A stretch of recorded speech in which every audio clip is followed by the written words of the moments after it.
Ito po ang building ng Mland Driving School sa Sayama.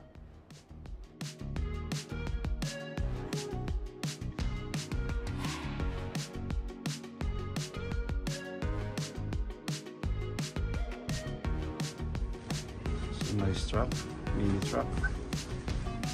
Mland.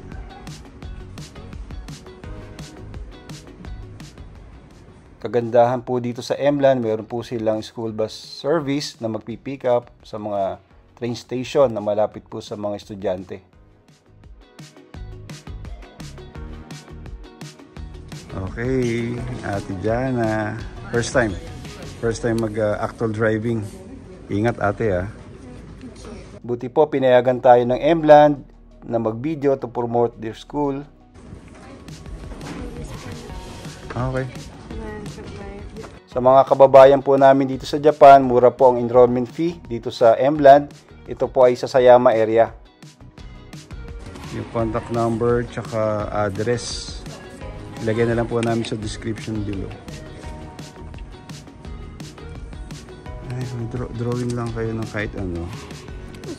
You can draw the Philippine flag. Oh Yeah. Okay. Draw the Philippine flag and then you can hang it here. Diba?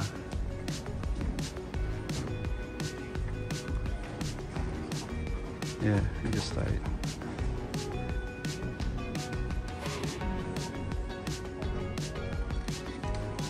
What did you write? Wow, that's nice. Wow. The card's already Yeah? red, so What about Ella? Ella, what's yours?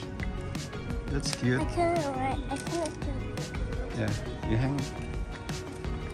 Cool. Wow, that's nice. What about Ella?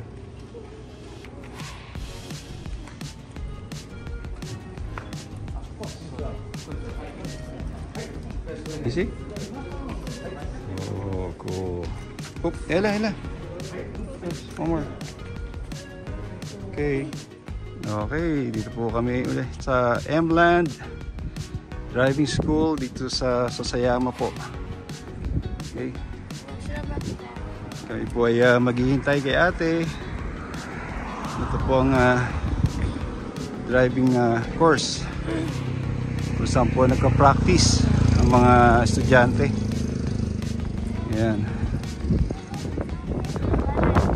First time po kasing magkaroon ng actual driving sa labas ang panganay ko, si Ate Jana.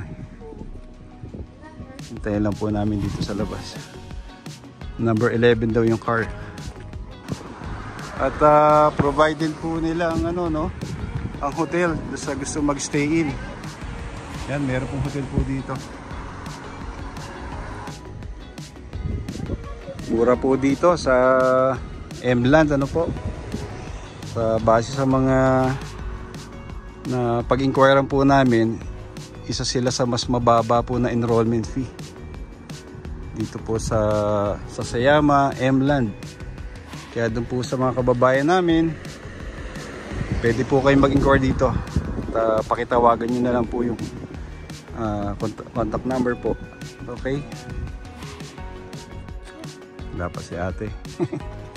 May ilang po pinayagan po tayong nag-video. Sabi ko naman po ay ipopromote natin ang kanilang driving school. Okay. Bali, ka-second month na po ng anak ko dito sa kanya pong driving lesson. So first day po today na magkaroon siya ng actual driving dito sa labas. After niyang pumasa po sa learner's permit. So dadaan po sa sa learner's permit test bago payagan na makapag-drive actual dito sa labas po, sa kalsada. Dito po sa Japan, kailangan po talaga dadaan dito sa driving school, bago po talaga makapag-apply ng driver's license.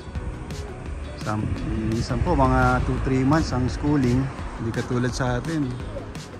Pwede yata sa ating mag-private tutorial bago tayo mag-apply ng driver's license compare sa Philippines.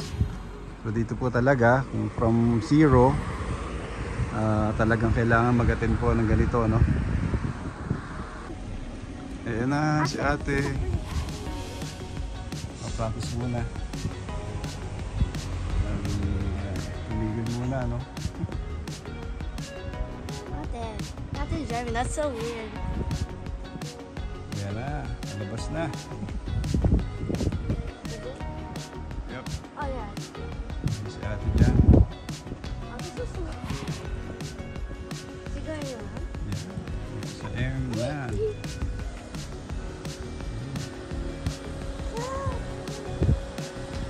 Wow. Anong kailan lang. Wow, you're driving.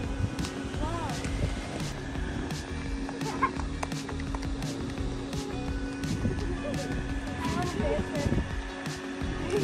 Okay. You're very good.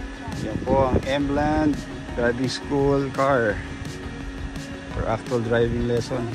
First time po ni Ate Jana. Ayan.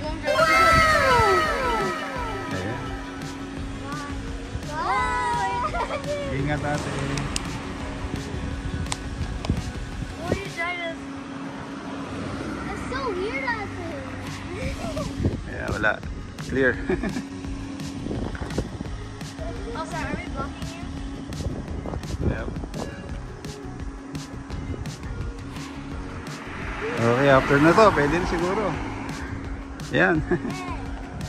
Ingat ate. God bless. Ayan po si Jana sa harap namin. Timing pag-uwi namin. Bumalik siya, no? Ayan na, actual driving na si ate sa kalsada. Dahan-dahan na. Wow naman.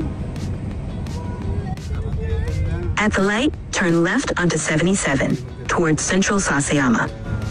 Turn right. Loko, Juela. Ate Jana, oh. Tayo pa uwi sa Ate Jana. Ikot pa kanan. Turning right. Yes. Oh, you're turning left. We're turning. Ganda ng timing. We're turning left. At siya po din na si Ate Jana. Thinking right side.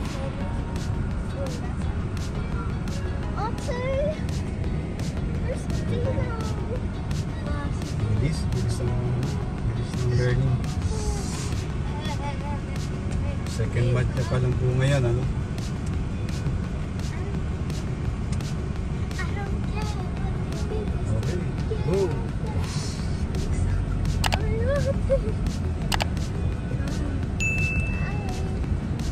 Galing naman. Ingat ate! Uwi na rin kami, God bless.